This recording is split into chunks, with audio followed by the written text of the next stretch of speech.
of them can hang, running with the gang. No need to explain. I pull up and it's they cannot contain me moving through the lane. Every little setback, I step back and then it's none of them can hang, running with the gang. No need to explain. I pull up and it's they cannot contain me moving through the lane. Every little setback, I step back and then it's I gave them nuggets and knowledge. They tried to put nicks in my armor, but I've been mellow since college. Made this vixen a mama. Welcome back to He's on Fire podcast, everybody. We've got the one and only John Voita from Suns Jam Session in the house tonight. And I just kind of want to go back on memory road a little bit. I want to talk about the importance of this past season. Where does it rank overall as far as the Phoenix Suns seasons as a whole? Is this the best regular season team? Is there another one that we can think of? There's a handful, so I want to get into that, but I want to appreciate the little things. We're also going to talk about Brooklyn and them winning over the Cavaliers. We're going to talk about the game going on right now. We've got a lot to get into, but please share, subscribe, like, review, hit the bell, all that fun stuff, please. We really appreciate your support. We're going to be putting out a lot of content during the playoffs because it is all Suns all the time. But first, I need to bring on my co-host, Jay Joyce. How we doing, man? I'm doing all right, man. Just score watching, man. The game going on right now is just neck to neck. Both of these teams want to win, and that Cleveland Nets game too. Both better than I thought. Wanted to win. Yeah, it was a lot better than I thought, and I came to the conclusion that Garland is very special. He's going to be very special in the league, and he's a force to be reckoned with in the next couple of years. But if I'm doing well, man. If they had a Jared Allen or one more little piece, I think they could have definitely made even more moves. All those backdoor cuts, man. All those backdoor cuts. Mm-hmm. Weak side defense. How many times do we got to say it? But we need to bring on our special guest. The reason everybody's really here is to watch this man, John Voita. What is going on, man? Hey, I'll tell you, this is the He's on Fire podcast. That new intro is fire. Bang! Let's go. That's fantastic. Everyone likes a good Mike Breen bang, right? When Hell, it's for your team. Yeah, they do. He's on fire. It's fantastic. How we doing, gents?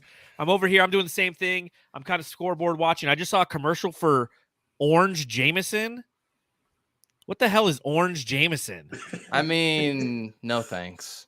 Yeah, I know they did that with like tequilas and stuff. We're Planet Orange, right? We should embrace those kind of things. But like orange and whiskey, I mean, an old-fashioned kind of. You do an orange zest, but outside of that, like, I don't know what they're trying to do. There's a line we need to draw here, and that might be it. It's been drawn. Orange Jameson is where we draw the line. Facts. Absolutely. And yes, Minnesota is going to beat the Flippers. They just might, but this is a young team. The question is, do we want them to? Ooh. Who are we going for, Suns? I was going to say Jamsters. So used to being on the Suns Jam Session podcast. Subscribe, rate, review. All right. So what do you call your followers? Oh, you know what? You don't have a nickname for him. He's on we're not going to call him Flamers. He's on fire. Flame. We're not going to do that. Well, they have like the Flaming Ballers on the Solar Panel podcast as well. Yep. Okay, that's right. Jokes. Can't do that. No. Jamsters we got. He's on fire. What should we call you? Come on, guys, in the chat. If you're watching along live, let us know in the chat. What do you want to be referred to as? Number one. And number two, who do we want to win this game right now? Do we want the Clippers to win and they get the 7 seed? Therefore, and that's what Iverson Vlog says right now. Shout out to him. I kind of agree with that mode of thinking. And I was actually texting my co-host, Matthew Lissy, who I believe you're having on Thursday, correct? Correct. Absolutely. So I was texting him. He's like, either the Clippers win or they lose twice would be great.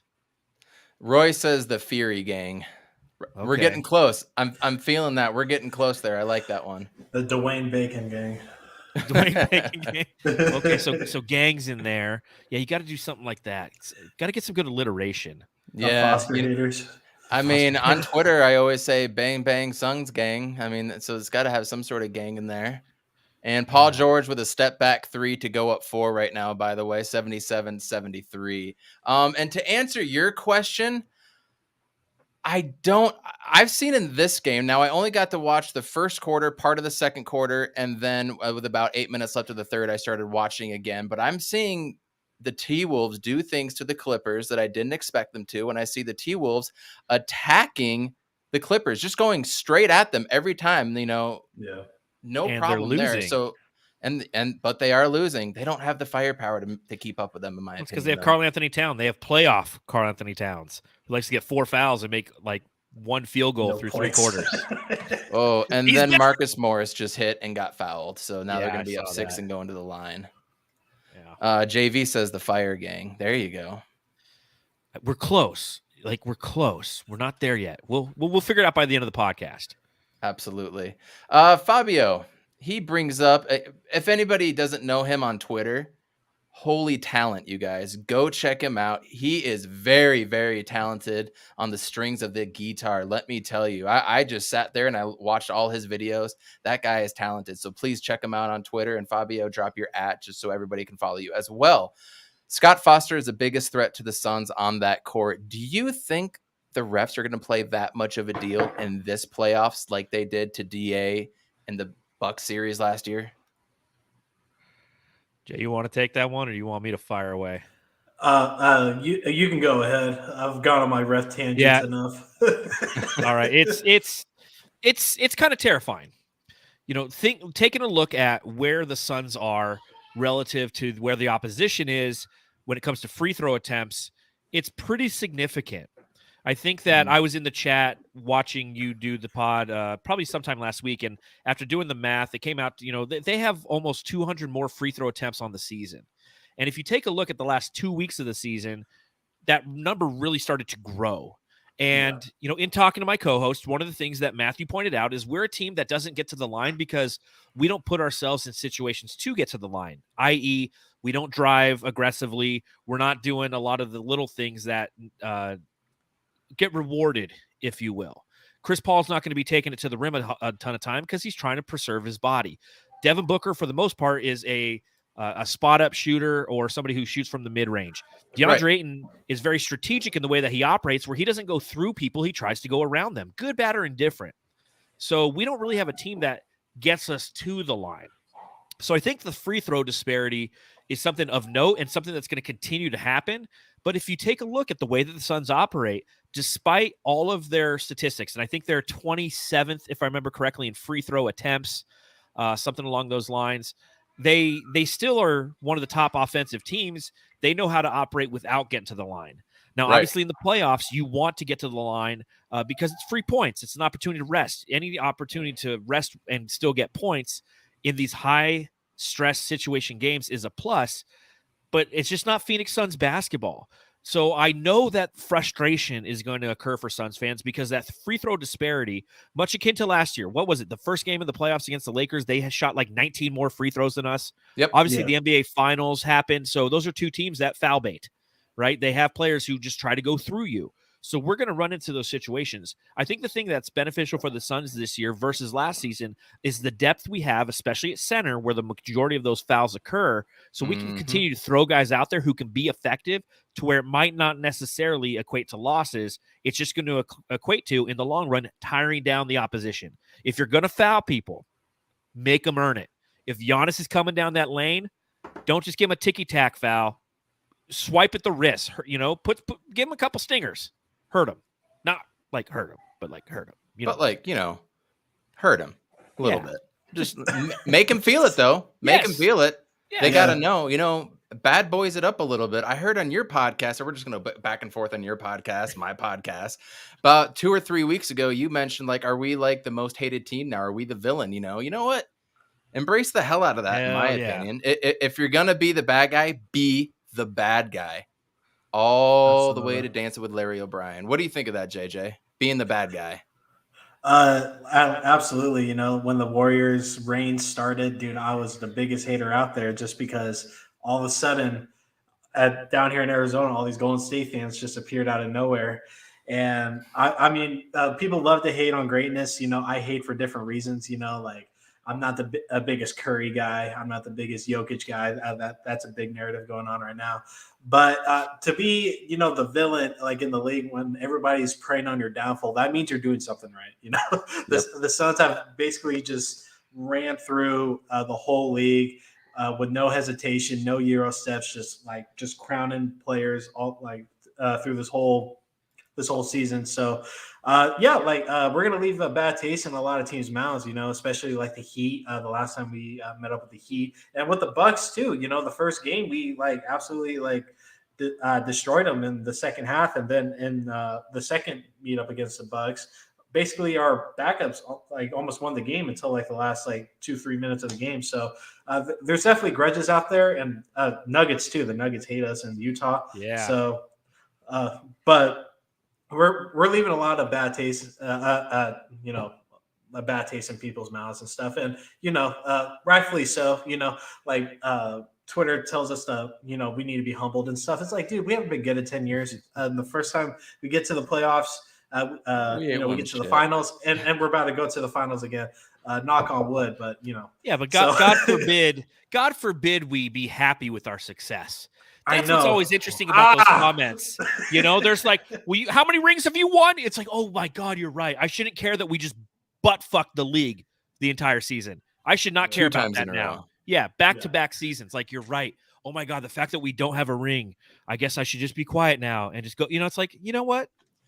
Let's embrace who we are. Let's have fun with this, okay? We've suffered for so long as an organization, as a franchise, and as a fan base. We've suffered through shitty seasons, okay? And the bandwagoners come and the bandwagoners go, and welcome, bandwagoners. If you are a bandwagoner, this is your first time watching the He's on Fire podcast, good for you. Welcome. We want you here because that means you're going to get loud and you're going to help part of the Diablo gang. You're going to do those things that are going to allow us to continue to be louder and louder. Okay, I that's another thing that drives me crazy is when you see people like, oh, are you just a bandwagoner? It's like, who cares? I don't care. My wife's a bandwagoner. She doesn't watch the Suns until the playoffs. Great. I love it. It's true. It's true. So let's go ahead and embrace everybody who wants to be a part of something that we're building here. That's what makes this fun, is the entire fan base rising up and embracing being the villain right now. Because what happens essentially is with all the fouls that go against the Suns, guess what the Suns do? They start to complain. Yep. And now we're bitches. And now we're overly sensitive, and they're always crying. And I don't care, man. The Spurs cried their way to 5 championships. And we were on the other side of that, and we were frustrated. Manu Ginobili was the original. Yeah. And then you had Tim Duncan with the, what? I've never done anything wrong. So you know what? If we're the team that's complaining because we're not getting the foul and the foul disparities there, I don't care. It's valid in my eyes. I will defend this team because there's nothing anybody can say that says you don't have the right to do this. This team, this franchise, this fan base, this organization has earned every right to be whoever we want to be and to embrace it the way that we want to. Because we've been through hell. We've gone, you just look at the history. It's a tortured history. I wrote a piece for Brightside at the beginning of the last season when Chris Paul first came to the team, and it was called, welcome to or I forget the name of it, but it's essentially it was along the lines of, welcome to the bandwagon. Here's a history of the Suns. And it's for anybody who was new because they were Chris Paul fans. And I broke down the entire history of the Suns and who we hate, why our souls are tortured, everything along the way. It was like a 6,000 word piece. What was your response to that from fans and chatter, all that stuff? Everybody loved it because it was a good introduction to the franchise. And you had people commenting like, yeah, I'm a CP fan. I follow CP where he goes. This is a good introductory piece. I created a form that people still tweet out to this day. It's like, Suns bandwagon form, and you can fill it out. I've seen that. That was you. That's awesome. Yeah, I created that last year. So I was ahead of the curve on that. But that's I'm one of the people who love the bandwagon fans. I love being able to talk casually to people because you have nerds like us, right, who talk about this team all the time, who know the intricacies. We're talking about campaign minutes. And then you got the people who are like, Devin Booker, I like him. I think he's a good guy. And I want to have that conversation with people. I want people to be like I was talking to somebody today and he's like, I don't like Devin Booker. I go, why? He goes, I don't know. There's something about that guy. I'm like, well, and I told him the story after the 63rd game, how he signed the jersey and he gave it to Al McCoy, and he goes, I like Devin Booker now. So it's like, welcome to the fan base. Let's educate you a little bit, but if you want to be a casual, be a casual. Be you do you. I'm talking way too much. Dude, no, I'm enjoying every second of this. Perception is reality, and there is a certain perception about Devin Booker when he goes off and he does something, and then he's over there talking to the refs because he's going to chirp at the refs before they even do anything. Everybody, and so I love it. We love it. We're Suns fans, but I understand the perception of it. I hated Rasheed Wallace. I hated him. And then I lived in Detroit or in Michigan when the 04 Pistons and Ben Wallace came up. Man, watching the Wallace brothers go at it, Yeah. that was fun to watch. And I became kind of a fan until we did. JJ, you got a question. What's up? Oh, Raising your hand like we're in school, guys. I didn't want to interrupt, but I just wanted to add one more thing to the hater thing. You know, all the the Suns fans that are coming in this year, or just like reaching out on YouTube looking for Suns content, and what people's opinions are. You'll see consistently in the comments and just throughout Suns or just NBA Twitter in general, is Golden State fans They're like the worst, talking man. hella shit, dude. Oh, hell like here's the thing though. We are like, they know we're the biggest threats to like putting a stake in the road, dude. Like Without a like their doubt. yellow brick road is gonna come to an end, I swear to God. So they know that and they won't admit it because they know this isn't the 2017-2018 Golden State Warriors we're talking Amen. about. Do you guys watch anything that Matt Burns puts out? Do No, you like I've stopped. or No. Matt Barnes? I'm sorry. No, Matt Oh. Barnes. Oh, No, no, I love Matt Barnes. I do too. I love all the smoke. Yeah, I love all the smoke. He's on ESPN a bunch. I met him at a Kings game because he's like a commenter for the Kings. Mhm. What's interesting, though, is there's one damn thing that he won't let go of. And he said at the beginning of the season that he thought that the Golden State Warriors are going to be the NBA champions this year. And he won't let go of that. Every time, like I was watching, I think it was something last night. And what sucked last night was, of course, the dominating story is everything relative to the Lakers. And they were doing a playoff kind of preview, and they avoided talking about the Lakers, which they joked about. But then they asked him, they go, what are your thoughts on Golden State? And he goes, I think they're the most viable threat to the Phoenix Suns, and I still think that they're going to win the championship. And it's one thing he consistently just like won't let go. It's like, Matt, I love you. You got to let that go, man. I know you want to ring with them. You probably have a bunch of followers, and if you sway from your original opinion, you'll be looked down upon, especially from that Warriors Twitter gang that Jay's talking about. But at the same time, like, let that narrative go, dude. In my opinion, they're not the biggest threat. He doesn't even consider his title that he won with them legitimate because he didn't even play. Yeah. So Sure. Matt Barnes, Wild shot. 100%. So kind of along this narrative of bandwagoners and whatnot, now there's a different perception around Suns fans. I wanted to bring up, anybody else follow that Dr. Guru? The famous he has a Kevin Durant profile pic. He's the famous Warriors fan, and he just tweets out dumb shit all the time. Dr. Guru. No, I do you know do who not. I'm talking about? Or NBA Guru. You know who I'm talking about, Jay? Yeah, and to add to that, I have a photo of what he actually looks like, and I have it in a folder. So once he was at a says Warriors game, something- and somebody took a picture of him one time, didn't they? Yeah. So I actually have two. So I'm keeping them for the right moment. So when he starts saying some wild shit about the Suns, I'm gonna throw it, and I know he's gonna block me, and I'm waiting for it. But I'm using It's like Mike Vigil from the timeline. Oh, You don't know what his face looks like. That's funny. But if you guys want it, I'll send it to you in private message. Yeah, please. So I hate kind of that. along this bandwagoner thing, as we're watching the Clippers take a 7-point lead yet again, 90-83 after a Terrence Mann dunk and a timeout with 9:27 left. There is the perception that this is championship or bust this year. I have a hard time believing anybody is championship or bust nowadays, except for the 04 Lakers when they added Karl Malone and Gary Payton. You knew that was coming to an end. You know what I mean? We're not coming to an end this year. It's not the last dance. There's no last dance for anything. I don't get the sense in that. I understand your perception of thinking that because of where we got last year. I 100% get that. I don't feel that's the case. I was able to enjoy the season. John, is this championship or bust, or were you actually able to enjoy this season? So first, can you read off the results of your Twitter poll?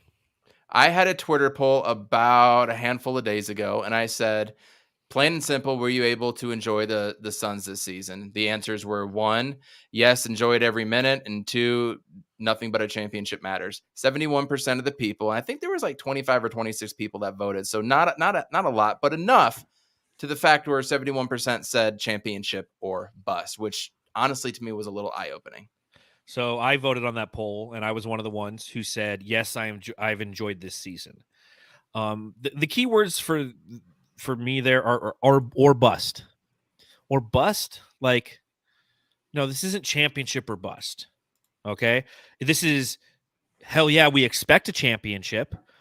But as you mentioned, this isn't the end of the road for the Phoenix Suns. This is a young, vibrant team who knows how to win, who's won 2 consecutive years in a row, who does have an aging point guard, but does have assets available and have the ability to continue this run. So it's not championship or bust. And I've never really been one of those people, maybe because I've never had the teams to have that perception. Or here's a great example, okay? I'm a Los Angeles Dodgers fan. Everybody fucking hates me for it. I get it. I'd never have No a one's championship. perfect. Yeah, I know. We all have our errors. The Diamondbacks are a walking error.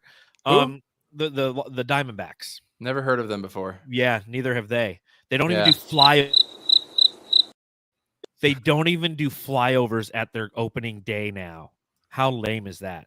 They can't afford it anymore. I Ask know their owner. it's trash, but at the same time, even from a Dodgers perspective, I've never had a championship or bust mentality. So maybe I'm the wrong person to ask that question. But at the same time, I've thoroughly enjoyed this season because it's not always about the destination; it's about the journey, right? Yep. And this was a fantastic, amazing journey that we've experienced this year. Not only as podcasters who cover this, as fans who interact with other fans, as people who will always look back at this season and go, you know what? This team went 64-18, and we watched it and enjoyed it and absorbed it. This is the best regular season team in Suns history. You have to appreciate that. You can't sit there and go, yeah, they were good, but who gives a shit? Because you know what? Why do we always talk about the 2004, 2005 Phoenix Suns and the 92, 93 Phoenix Suns? Because they were 62-20. 62. They were the pinnacle of success in this franchise. Obviously, 92, 93, they went to the finals.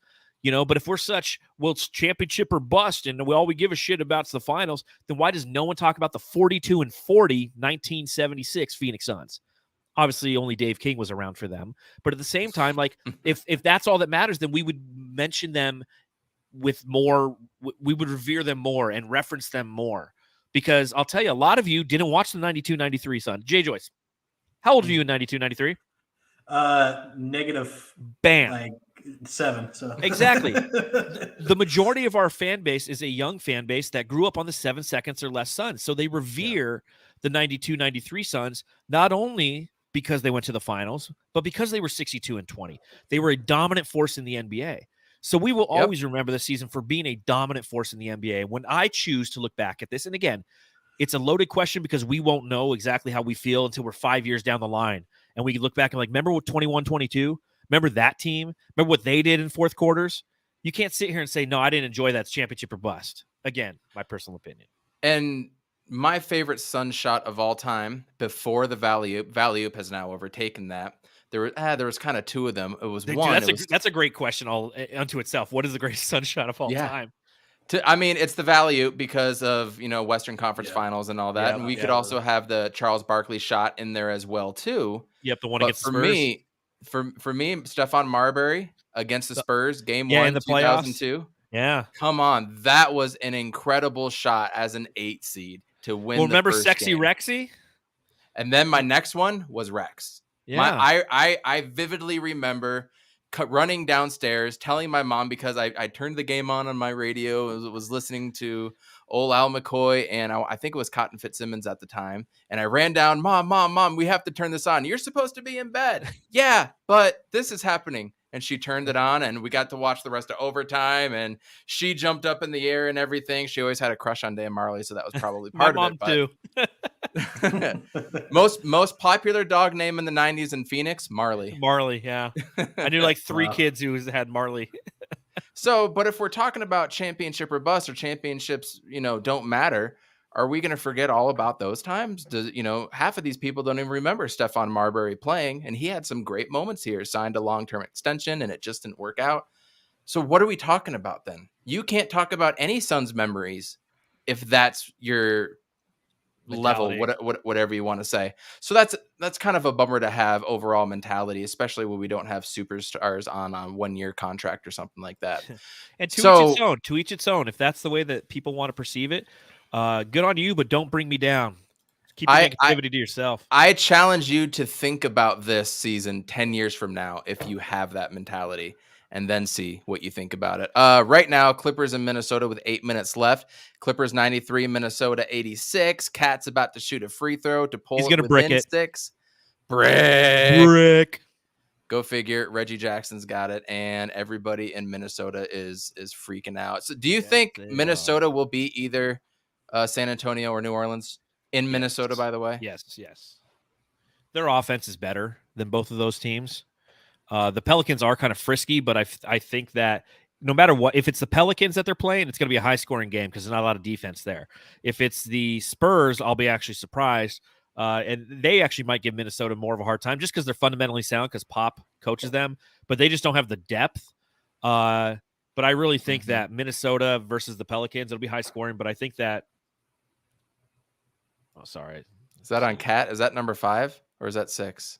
I think it was 5 on Cat. Oh, he fouled out. Karl Anthony Towns with 7 minutes left in the game, and his team down by how much? 6, 7? Cat fouls out. Playoff Cat. Hey, Cat. Yeah, I was just gonna. I couldn't move my chair. Yeah. For those of you listening, we're referencing the motion he made after not dunking on Jay Crowder, going around Jay Crowder.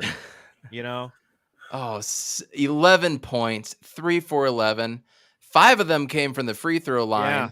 5 rebounds, 3 assists, 2 steals, 4 turnovers.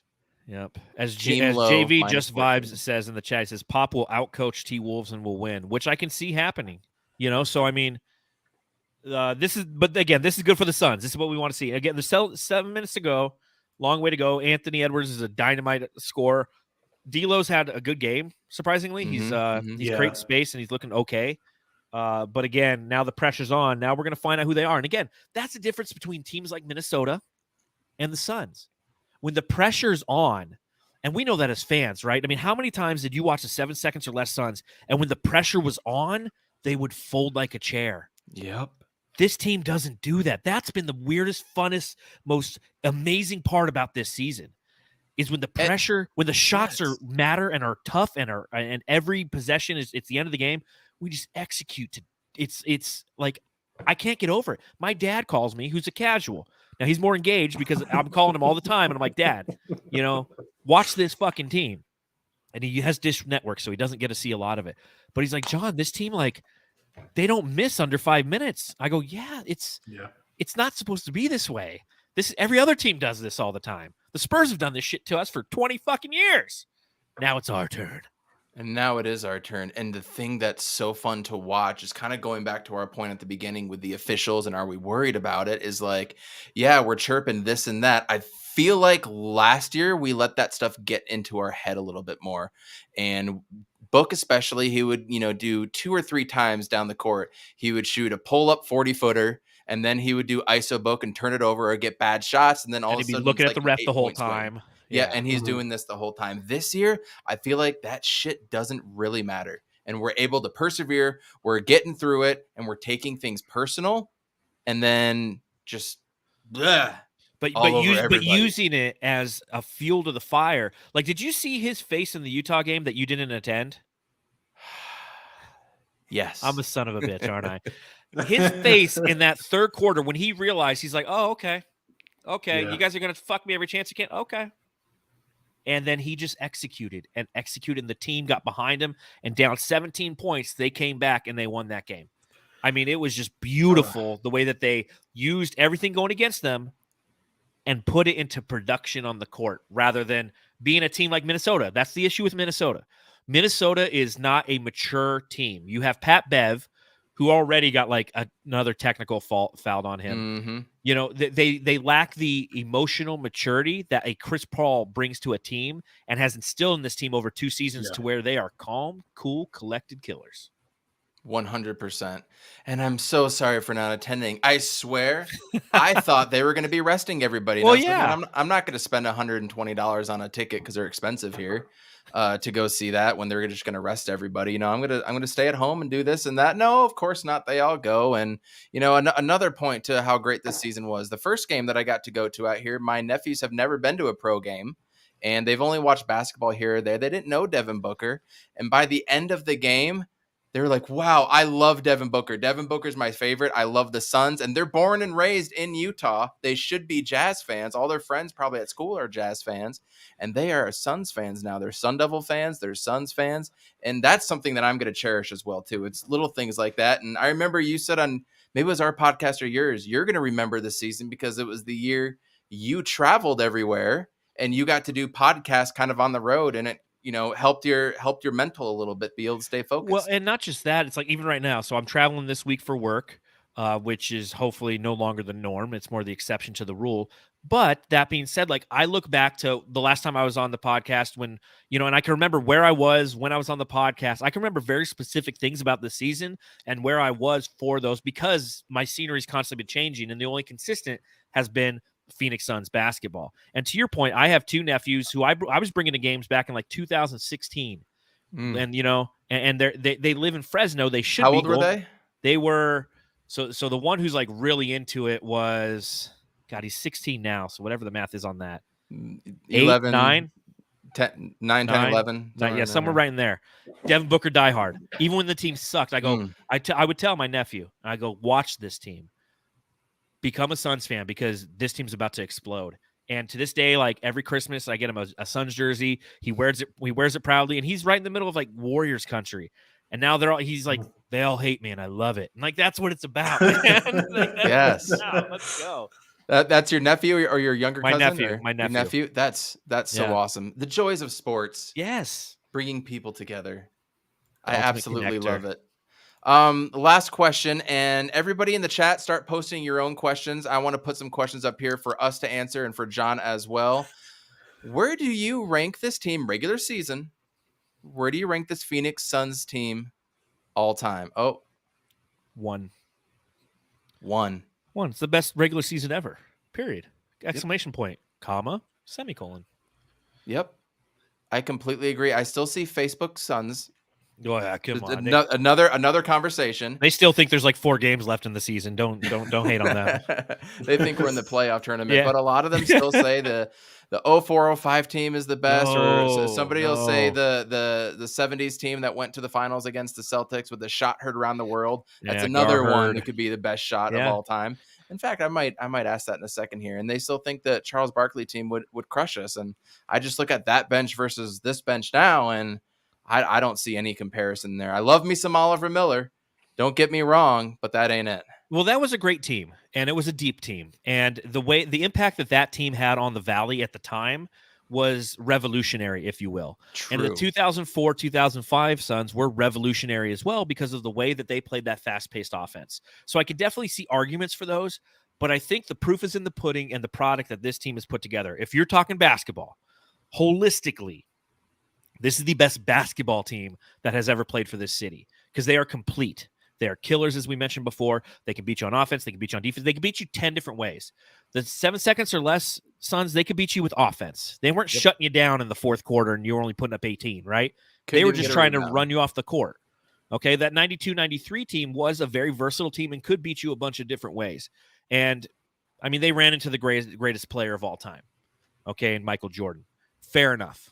Okay, but at the same time, he didn't even hit the shot to beat us. That always pisses me off. Well, make the pass. But what's interesting about that is he's the one who scored all 14 points for the Bulls in that quarter. Those were the first and only points in that quarter not scored by Michael Jordan. If you go back and you watch that game, it's fucking painful because the Suns were this close the entire fourth quarter to just blowing the Bulls out, and they couldn't score either.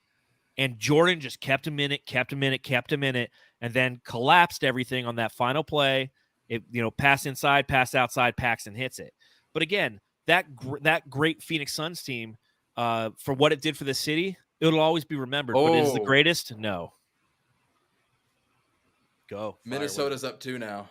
What the hell? I turn away. I make 1 point. Wow. Minnesota's up 2. Trade Karl Anthony Towns. He's garbage. Oh my gosh, trade him for DeAndre Ayton, right? Fuck that. I am off that train officially, as opposed to where I was last never year. on it.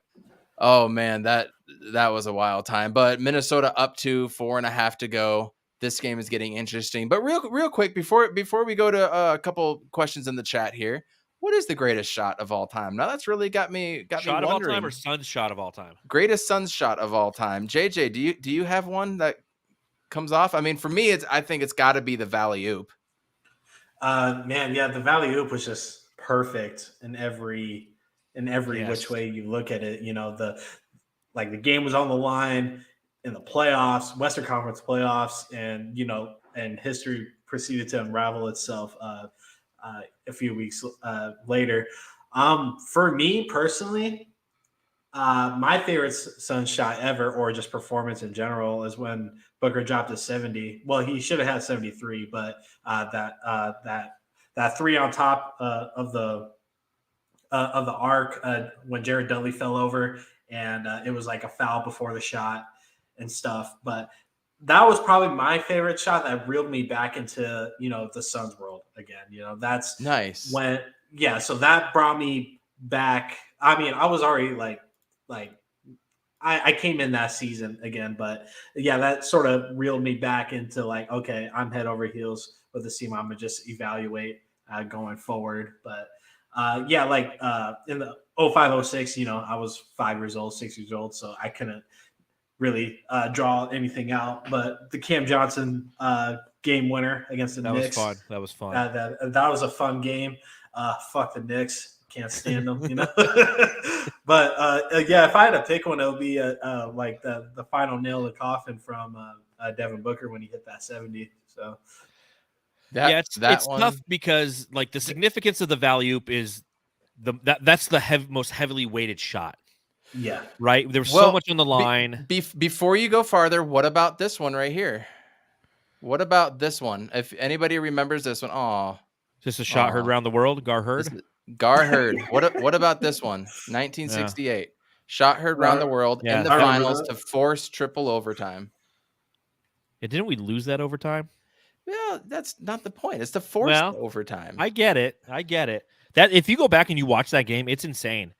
Before all that, before the shot heard around the world, Paul Westphal made an amazing play where he fouled on purpose to cause a technical foul because that's what, if you fouled on purpose, it was he called a timeout when they didn't have one, and it caused the Celtics to have to take a shot. Then the Suns got possession. I forget. It's something very interesting.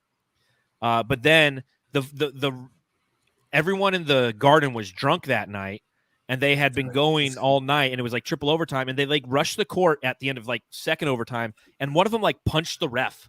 And then they had to get everyone back in the stands and finish the game. It's one of the, if you go back and you watch that game, it's one of the most craziest fucking games ever. But yeah, I was going to say, from a pure reaction standpoint, I think the greatest reaction I ever had to a Suns shot, there's two that are very distinct. One is Booker in the bubble. That was fantastic. I remember I was at work. It was COVID times, so I had my Marquetessen was closed, but that's where I was watching the game. And right outside my Marquetessen was our pool complex. And I was watching that game, and when he hit that shot, I started yelling and screaming. I ran outside, and everyone looked at me like I was a crazy person because I didn't have my mask on, and I was yelling and screaming. And then the other one was it was kind of two in the same season. 2007, Rajah Bell hits that three in the corner against the Clippers, and you had the Tim Thomas three against the Lakers in the series prior. And both of those, I was at a bar that I used to go to all the time called Uncle Sam's. It's not there anymore. It's on Scottsdale and Thomas. And just the reaction in that bar and the sense of community, those are the fun moments when you're around a bunch of people. And the Valley Oop, I was around Matthew and nephew Hayden and a bunch of my family, so that was fun as well. So those are kind of the moments that really stick to me when it comes to the greatest shots in Suns history. Yeah, that Tim Thomas one was I love the Tim Thomas one because it was the Lakers. It was Game 6. He did the one dribble move, boom. It was exactly. Wasn't Rajah Bell suspended for that game too? That was the one he was suspended for because of the clothesline for Kobe. Yeah, I don't know. Was the Kobe clothesline in the playoffs? Yeah, you're right. That was Game 5, and then they had to travel to LA, and he couldn't do it. He was at a bar in LA, and he couldn't go, and then come back for Game 7, and we were down 3-1. Well, but game 7 though, didn't we kick the shit out of them in game 7? We Yeah. scraped the floor Yeah, with them, man. yeah, I'll never forget That that. was awesome. Then the next series was Was Rajabel. the Clippers, yeah, in the corner, just boom, boom. For me, it's got to be just because of my feels. I'm gonna go with Rex Chapman.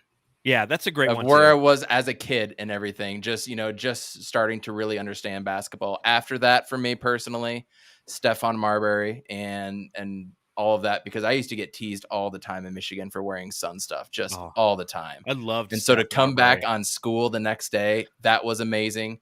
And this was on the heels of the 2001 World Series, by the way. This was the 2002 playoffs. Yep. And so the fall before, Arizona won the World Series that year. And then I go with the Valley Oop. And again, that's a reminder, Suns fans. One, there's no correct answer. And two, as you mentioned, Coach, it's all about where you were in the moment, how you felt. It's all emotional based, right? Yeah. Sports draws out our emotions, not our logic. Go to Twitter, go to Facebook. There's no logic there. It's all emotional, okay? So when you look back on this season, you're only going to perceive it on how you felt during the season. And that's why I think that this past season is going to be so special, because of all the different feelings. As I mentioned, this was a beacon of guiding light throughout my entire, in my personal life. It was just this great, consistent winning that I got to go while I'm on the road, sit down, talk with, all my son's friends and talk about this amazing team. So if you don't value that, that's okay. That's you, but it ain't me, babe. As Johnny Cash once sang. JV has a good question in here. If anybody has any other quicker questions, I'd love to get them in before we get out of here on a little bit of a shorter pod. JV, I don't know if I can answer this because I think this warrants the rest of the season being played out. But where do you rank this in terms of Arizona sports history for the season? Cardinals, D-backs, and whatnot. I'll let you know at the end of the season. Yeah, I'll let you know at the end of the season where it stands right now. Great question. If they win the championship, obviously that's going to be it for everybody. But right Number now, one. I got the Diamondbacks up there because it's our only championship. You gotta have to. And it was special the way that it happened too. That was It was 100% special. And 9/11, and I thought we were going to lose because we had to play the Yankees. For that reason. Reason. Everybody in the country outside of Boston Red Sox fans were going for the Yankees. I was at games 2, 6, and 7. Wow. It was pretty Game fun. 1, blowout. Game 2, blowout. Game 3 was a close one, and it was Game 4 and Game 5, I believe, was the Byung-Hyun Kim screw-ups. I don't think it was Game 3, because I remember Miguel Batista or whoever the pitcher was, just pitching an absolute gem. Yeah. And we should have won that. Or maybe it was Brian Anderson. Maybe it was Brian Anderson in Game 4, and then Byung-Hyun Kim gave it up. But Game 5, Byung-Hyun Kim twice, Paul O'Neill. Game Scott 7 Brocious. Scott Brocious. Yes, thank you. Game 6 was Kurt Schilling. No, that was Randy Johnson. Game 6. Yes, that's where we beat the shit out of him. My first beer at a ballpark when I was 19. Yes, let's go. Yeah, my mom bought me a beer. They ID'd me. I gave them my fake ID. My mom's like, "You have a fake ID?" And I said yes. And then she's like, "Cheers!" And we drank and just got fun. Now that is lemonade like grandma. And then Game 7, it was my mom and I. So I mean, I go to all those. For those of you who follow me on Twitter, like every year, I go to opening day with the Diamondbacks every year with my mom. We were season ticket holders for a long time. She loves the Diamondbacks. I don't dislike the Diamondbacks. I just love the Dodgers. So whenever the Dodgers come to town, and I wear my Dodger shit on opening day, and it's always the running joke, like, "Why do you do this to me?" I'm like, "You raised me." I mean, it's all fun. It's all part of the game. And but it all stems back from those memories back. My mom's from New York. My grandfather was a huge Yankees fan growing up. So when they came to town, my mom put up the cash, and she's like, "Let's go to Game 2." And then she told me we were going to Game 6. And then once they beat us, I was like, "Oh my God, that's so awesome." She's like, "Well, we'll be here tomorrow night." And I'm like, "What? I love you." So I got one of the most kick-ass moms in the world. That's incredible. And that Mom. Game 7 might be one of the best. That's one of the best games of all after time. Soriano hit that home run in the 7th inning. In the 7th inning, you're like, "Fuck, this is over." Mariano Rivera was lights out. If you go back, and I don't remember his exact statistics in the postseason. It was like 0.71, wasn't it? And if you look at his record, he's got a gazillion saves, he's got 8 wins, and he has 1 loss. And that 1 loss happened on November 4th, 2001 in downtown Phoenix, Arizona. And right before that inning, a bunch of wind started blowing around inside the stadium, and it started to rain a little bit. And it was the weirdest thing. And it was almost like fate was washing off the mystique and aura, because that was the whole Yankees thing back then, mystique and aura, and it would like wash it off, and then boom, we won. Yes, I'm a Dodgers JV. fan. I was born in Arizona, and when I was 3 in 1985, I moved to Los Angeles. 1988, World Series, Dodgers win. I grew up in LA, a Dodgers fan, a championship, again, emotionally based. And I moved back here in 94, and they didn't have a baseball team until 1998, so I bleed blue. It's a beautiful color, blue. Nothing you can do about it. Again, he's not perfect, but we love him for it anyways. Nobody is. We love him for it anyways. So yeah, JV, it's hard to place that. You can talk about the Kurt Warner Suns going to the Super Bowl, even though that was an absolute mediocre season. You can talk about the 2015 Suns season and our Cardinal season, excuse me. And after that, to lose to Cam Newton was so frustrating. Oh yeah. Yeah, and then really dropped off, you talk about last year's Suns team as well too, and where they got. So I want to save that till afterwards because that will definitely be a thing. Meanwhile, this Minnesota Clippers game, Clippers down by 6 right now with the ball, 1:30 left to go. They've got the ball. Reggie Jackson dribbling it down. Paul George for 3, bang bang, 3-point game, 1:25 to go. Where does Minnesota execute here with no Karl Anthony Towns? They've been able to hit some threes. They've been able to do some things. Can they execute against all these perimeter wings? They got a pick and roll going with D'Lo. D'Lo goes up for a free throw line jumper, misses.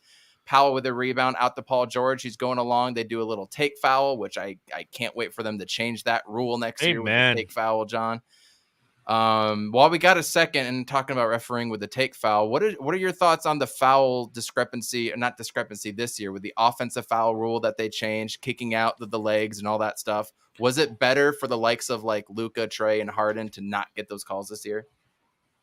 It was better for them not to get those calls. It was detrimental to their game. Of course, it's better for the game. It's better for the game. Yeah, it's better for the game, without a doubt. And it's because it ruins the sport. It rewards non-basketball moves, and this is basketball. So stop, calling the ticky-tack crap. Let these guys play. I think one of the things that's kind of frustrating. Oh, Reggie Jackson misses a layup. What's kind of annoying is that it's kind of fallen back into the ways where they're rewarding it. So I'll be interested to see how it's officiated in the postseason.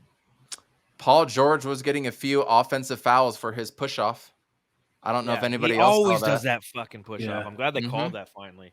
He did that all last season. Oh, they called a foul. Yeah, they so rarely do. Like in the beginning of the game, they didn't call it until like the third quarter. That was like the first one, and he was like, I love the rule change, because Trae Young was so annoying with that. Then Curry as well, but and James Harden too. James Harden, he's still his career's like over now. Yeah, it's like over. Yeah, but my biggest issue right now is like the kicking out of the legs during a 3, because like anytime you go against Utah, all of a sudden Donovan and Jordan Clarkson, all of a sudden they're kicking their legs out, and they get it every time, and I'm like what the fuck, And it's watch, if we play against the Warriors in the third round, second round, whatever, it's gonna be like that. Even though they shoot as straight as you possibly can every other day, all of a sudden they're kicking their legs out. So that's my biggest issue right now. I don't think you can change that. Landing in someone's landing zone as a defender is a big move. Even when I was playing as a youth, I knew not to do that. I knew to keep my feet clear. Right. But these guys don't know how to do it. So I've rolled my ankle plenty of times, and my jump shot, I'm not jumping hella vertical, but you land on a foot 4 inches up, and then you land on it, you're gonna roll your ankle, dude. So imagine how those guys are. Yeah, seriously. So world-class athletes, 6'8", 240 pounds. Shout out Zaza Pachulia. Yeah, shout out Zaza Pachulia. I'm glad his rule. That. We got one more question in here, and then we're gonna jump out of here. Darth, who will be the X factor for the Suns? The Suns will go as Mikal Bridges and Cam Johnson go. The twins. Absolutely. They're wing players. They're highly effective. Mikal Bridges on defense and Cam Johnson on defense and offense. I mean, that's what it comes down to, in my opinion, is how does this team and how effective are their wings? Because those are the two things. Those are, especially if with Mikal Bridges, he's the fourth or fifth option on offense. He starts putting together. No, go back and look at last season. Anytime we scored like 20 points in the playoffs from Mikal Bridges, like we won those games. Mm-hmm. So that's the long and short of it. I completely agree. And anything we can get out of Jay Crowder, the better. Minnesota's going to win this game. God damn it. We talked about it yesterday about who's going to be the X factor, and the issues that people were bringing up during the finals run last year are big men depth, and then having a possible third scorer. Mm-hmm. And people kind of counted out CP being that third scorer. I'm kind of on the same boat too, because he's not putting up the shots like that. He can make them, he just isn't. So if we're gonna have that third scorer, it's going to be either Mikal or Cam. If I had to put money on it, it'll probably be Mikal, because his offensive bag is a lot deeper this year. Yeah. So if Mikal is putting up 20, Aiden's putting up 15 of 15 with a couple blocks, CP has his 10 and 12 stereotypical stat line, and Booker's just doing his thing, we're not losing, dude. We're just not. So. We're right where we need to be. And the defense that we play, too. And the defense that we play. You guys, watch out for fourth quarters.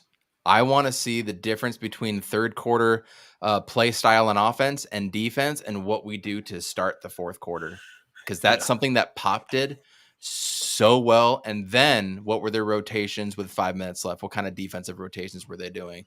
I think DeAndre Ayton, I think we've saved some things for DA. I think Monty has saved a few things. I think you're right. I think we're going to see more. I don't know if we're going to see ISO with DeAndre Ayton. I don't know if that's going to be the game plan, but I think we're going to see a more involved DeAndre Ayton. Don't be surprised if that man averages 24 and 16. That'd be That's fantastic. My 2 cents. Ooh, that is my 2 cents. And he will hit 2 threes in a playoff game. He will do it. If he has a Minnesota game again in the playoffs, like I'm just saying, dude. What do you mean a Minnesota game in the playoffs? Him breaking his scoring record. Oh, I got you. From when we played them earlier. Yeah. He will. I don't think it matters who they play. You guys, thank you so much for coming on tonight. Everybody in the chat, please share this out. Thumbs up it.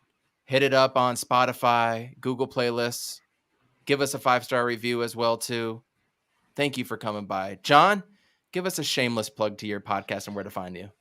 Of course, I'm John Voita, a.k.a. Darth Voita on Twitter. You can follow us at Suns Jam. Got half a Buffalo Wild Wing down there. And you can follow my co-host at Matthew Lissy as well. And we are live streaming after every Phoenix Suns game on YouTube, Facebook, and Twitter. The best post-game Suns podcast out there. I do not claim to be a post-game podcast. It just so happens that for the past 6 damn weeks, they played on every single Wednesday and Sunday. What are you going to do? And they're going to play Sunday again. Fortunately, we will not be with you guys Sunday, as I will be out of town for Happy 4 Easter. days going to Zion. Mm-hmm. Never been to Zion in the national park down there, so really looking forward to getting down there and getting some sun and whatnot. But we will be back tomorrow night with John's best friend, Dan Duarte. He's going to be joining us. On Thursday, we are going to have Matthew Lissy joining us. And then on Friday, the man that created the logo for He Is on Fire podcast and the intro song, the homie Jails, he's coming on. He knows a lot about basketball.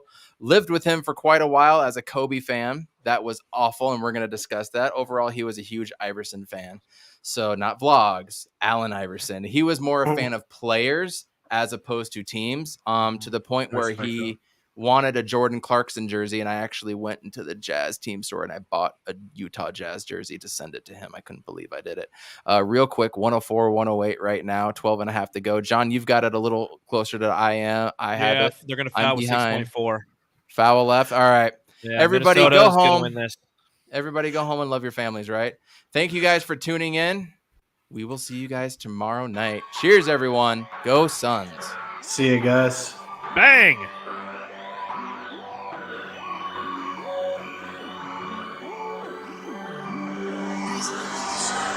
None of them can hang, running with the gang. No need to explain. I pull up and it's cannot contain me moving through the lane. Every little setback, I step back and then it's none of them can hang. Running with the gang, no need to explain. I pull up and it's they cannot contain me moving through the lane. Every little setback, I step back and then it's I gave them nuggets and knowledge. They tried to put nicks in my armor, but I